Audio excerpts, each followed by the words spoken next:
Hi friends, நம்ம வந்துட்டு organic ஃபார்மிங்கில் வந்துட்டு இந்த வாட்டி வந்து கடலக்காய் போட்டிருக்கோம். கடலக்காய் பார்த்திங்கன்னா வந்துட்டு போட்டப்போ என்னால் வீடியோ சரியாக போட முடியல. பட் ஆனால் இப்போ நான் போடுறேன் பாருங்கள். எல்லாமே வந்துட்டு இது ஆர்கானிக்காக பண்ணது. நம்மளோட பஞ்சகவ்யம், மீனாமிலம், கோமியம் மட்டும்தான் தெளித்து நம்ம வந்துட்டு இயற்கை உரமாக கொடுத்து வளர்த்துருந்தோம். நம்ம வந்துட்டு கடலக்கொடி ஊன்றப்போ பார்த்திங்கன்னா வந்துட்டு கடலையாக சாப்பிட்றது பாதி மயில். இப்போ வந்துட்டு வளர்ந்து வந்த செடியில் பார்த்திங்கன்னா வந்துட்டு கடலையை வந்துட்டு அழகாக நம்மள மாதிரியே பிடுங்கி சாப்பிடுது. உங்கள் பக்கமும் இந்த மாதிரி மயில் தொல்லை இருக்கா? நீங்கள் அதெல்லாம் எப்படி கண்ட்ரோல் பண்ணுறீங்கன்றது கொஞ்சம் சொல்லுங்கள். எங்களுக்கும் அது ரொம்ப யூஸாக இருக்கும்.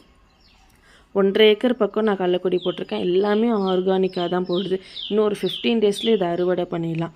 இது வந்துட்டு கடலையாக போட்டால் லாபமா இல்லை எண்ணெயாட்டி கொடுத்தா லாபமான்றது கொஞ்சம் எங்களுக்கு சஜஷன் பண்ணுங்கள். ஏன்னா இந்த தொழிலில் கொஞ்சம் நம்ம புதுசு. அதனால் நீங்கள் கொஞ்சம் சொன்னீங்கன்னா அதுக்கேற்ற மாதிரி நம்ம வந்துட்டு பண்ணலாம்.